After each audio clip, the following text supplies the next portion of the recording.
Eddie Hearn has been strategically keeping Andy Cruz away from Shakur Stevenson. Let's talk.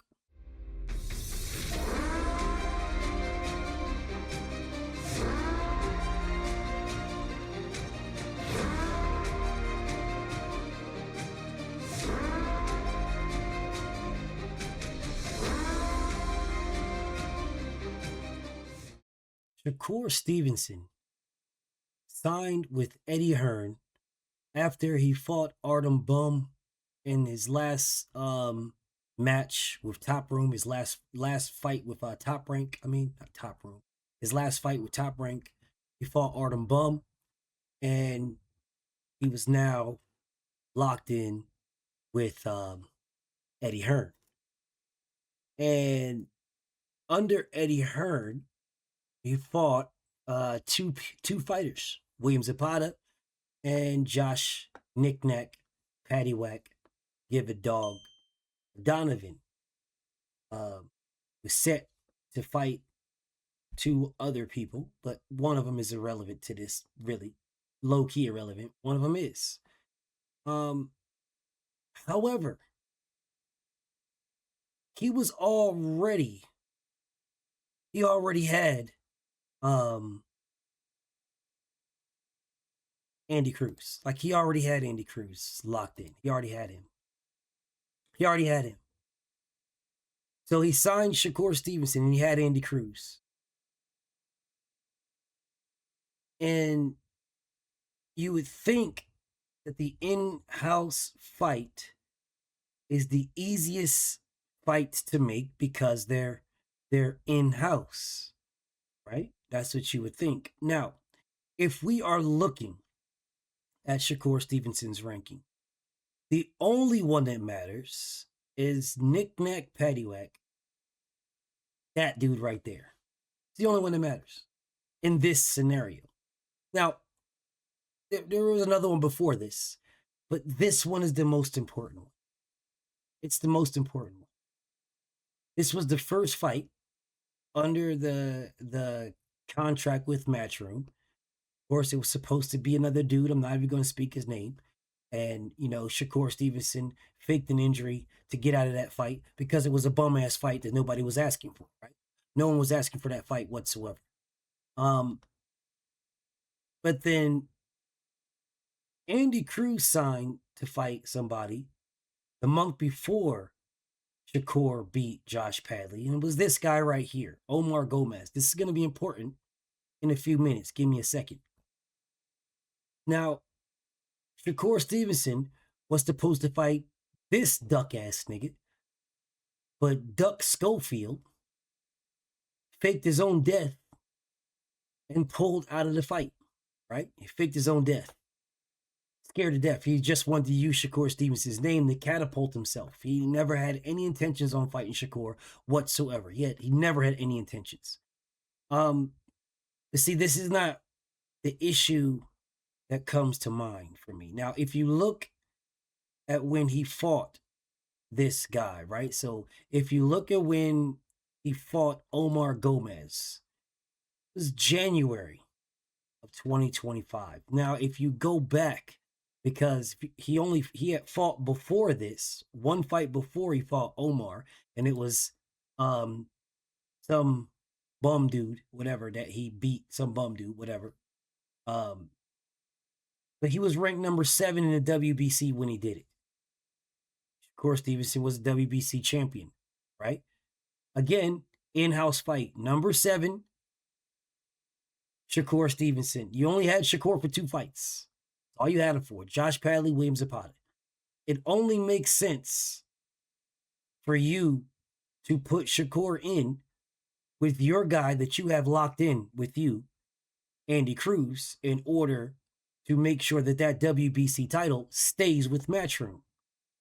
Stays. See, after he beat this guy, right, then this is Andy Cruz. Number 1 to Shakur Stevenson. Number 1. In-house fight. Number 1 contender.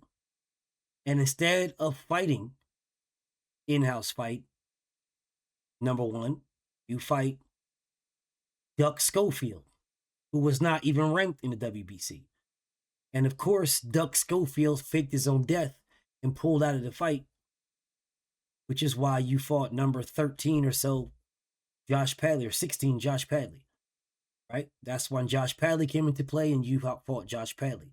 But Eddie Hearn did not have to do that at all. And when I tell you that he didn't, I'll show you. Because in November of last year is when Floyd Schofield was like, you know, crying like a hoe about how he wanted to fight. And that's when Shakur said, bet, let's do it.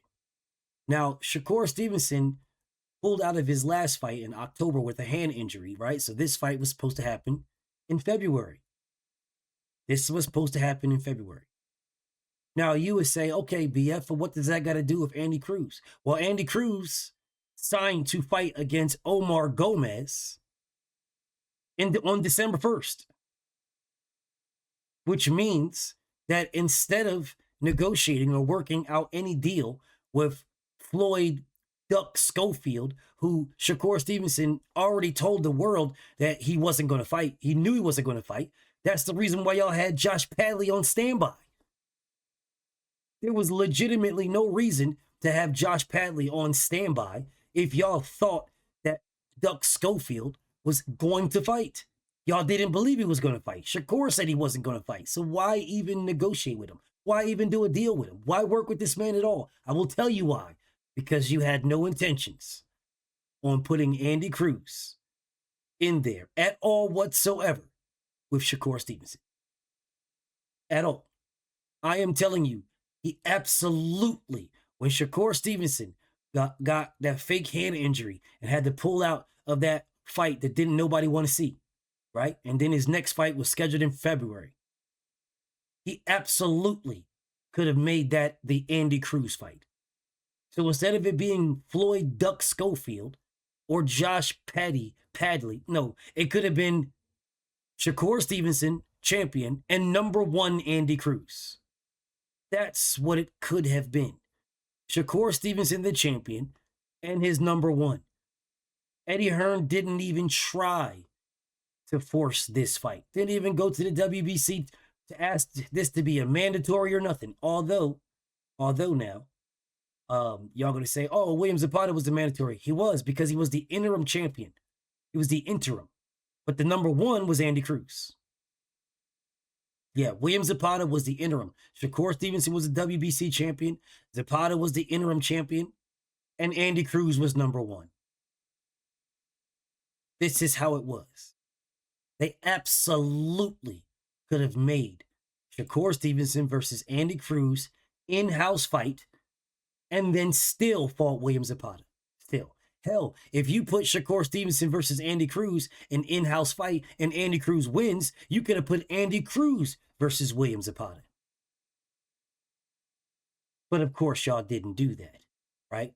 Of course, y'all didn't do that. Nah, y'all didn't do that at all.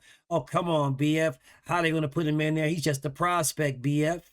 He's just a prospect. You can't put him in there with the great and powerful Shakur Stevenson. Well, this guy who has the same amount of fights, the prospect, is now fighting Raymond Mortala for the IBF title. The same IBF title, whatever. Hey, bro, this is blowing my mind right now. You guys are not seeing that Eddie Hearn strategically moved Andy Cruz so he don't have to fight Shakur Stevenson at all? I mean, why would you not, bro? Why would you not put him in there with Shakur Stevenson? For what purpose and what reason would you not put him in there? I'll tell you why. Because Eddie Hearn does not believe that Andy Cruz can beat Shakur Stevenson. If Eddie Hearn believes that you can beat somebody, oh, he's gung-ho. But he's not gung-ho about this fight. He never was gung-ho about this fight. And he could have made this fight. It was an in-house fight. Andy Cruz could have got his first title against Shakur Stevenson instead of Josh Padlock. I mean, if you look at the resume, Josh Padlock was 15-0. Omar Gomez was 20-1. 21. 20-1, 15-0. Neither one of them fought anybody. I know you guys are gonna say, "Oh no, Padlock, no BF Padlock, Turkey Al Sheik, like the guy that Padlock beat, and that's blah yada blah blah blah." Well, guess what? I don't care, because that fight could have been done before there was a damn Schofield duck. Yes, it could have been done before there was a Schofield duck.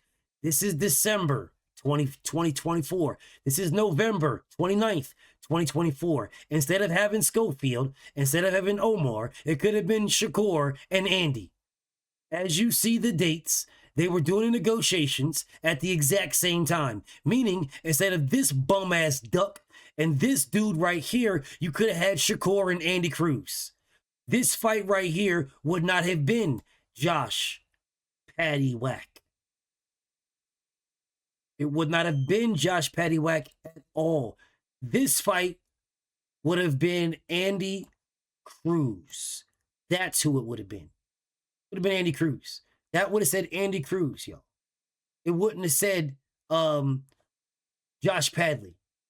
This fight that Andy Cruz had and this fight that Shakur Stevenson had would have never had. They would have just fought each other. So I will tell you again. All right, I will tell you again. Eddie Hearn wanted no smoke with Shakur Stevenson and Andy Cruz and strategically moved this man, even though this man was #1 in the WBC. He strategically moved this man to not fight him. And yet now this man is about to fight for the IBF title.